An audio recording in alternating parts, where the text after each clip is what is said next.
Hey everyone, welcome to a brand new explainer. Finance honestly doesn't have to be all gray suits and dusty chalkboards. It's actually super dynamic, incredibly colorful, and it is constantly moving. So today, we're totally demystifying Wall Street. We're going to look at exactly what investing is and how the actual mechanics of profit and loss really work. Okay, let's dive into this. Apple, Tesla, Amazon, Microsoft, we interact with their products and their ecosystems every single day, right? But what if I told you that you could actually own a small part of them? Not just, buy their stuff, but literally own a piece of their infrastructure. That right there is the foundational magic of the global stock market. The whole premise is super powerful. If these companies grow and succeed over time, well, your capital grows right alongside them. So here is our roadmap for today. Number 1, welcome to the stock market. 2, how to start investing. 3, understanding profit and loss. 4, why stock prices move. And finally, number 5, managing your investment risks. All right, Section 1, welcome to the stock market. Let's go ahead and establish our baseline here.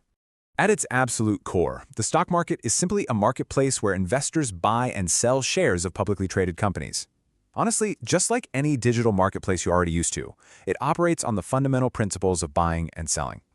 It provides this vital liquidity to the global economy, and basically allows companies to raise the capital they need for expansion. And this brilliantly illustrates what we're actually trading. The asset being traded here is the share. A share represents a small, fractional ownership stake. Buy one Apple share, and you officially own a tiny piece of Apple. The golden rule here is pretty simple. As the company executes its business model and performs well, the value of your specific share generally rises. But if they falter, it falls. Okay, moving on to Section 2, how to start investing. Let's talk about the actual mechanics of getting in. The process actually follows 6 straightforward steps. You open a licensed brokerage account, deposit your money, do some heavy research into the companies you like, choose your stock, enter the amount, and then just buy and monitor it over time. But here's a really crucial insight from our sources. Rather than trying to time the market perfectly, which let's be real, is notoriously difficult, a lot of savvy investors use something called dollar cost averaging. Basically, they build a consistent habit. They invest regularly, every single month, just to smooth out the volatility over time. Section 3, understanding profit and loss. Let's track your capital. Let's trace the journey of a dollar through a pretty basic hypothetical scenario.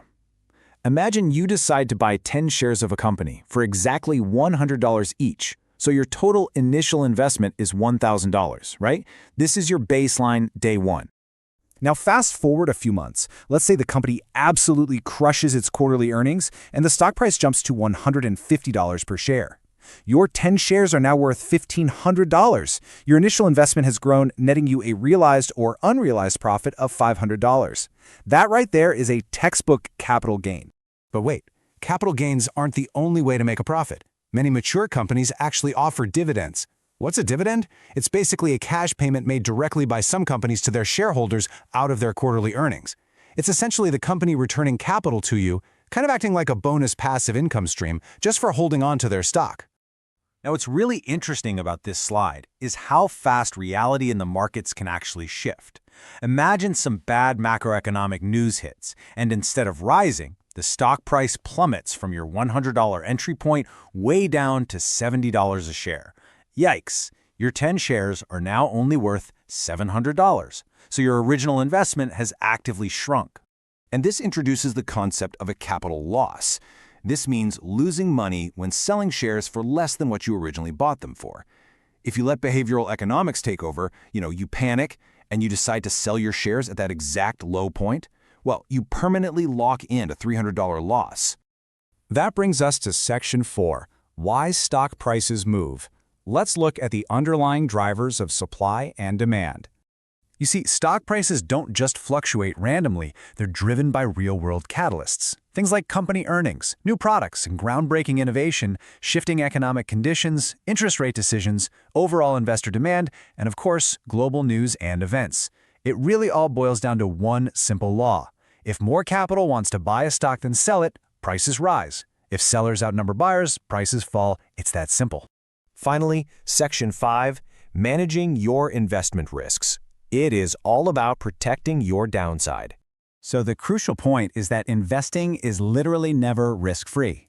While the broader market does deliver strong historical returns, prices can definitely decline sharply in the short term.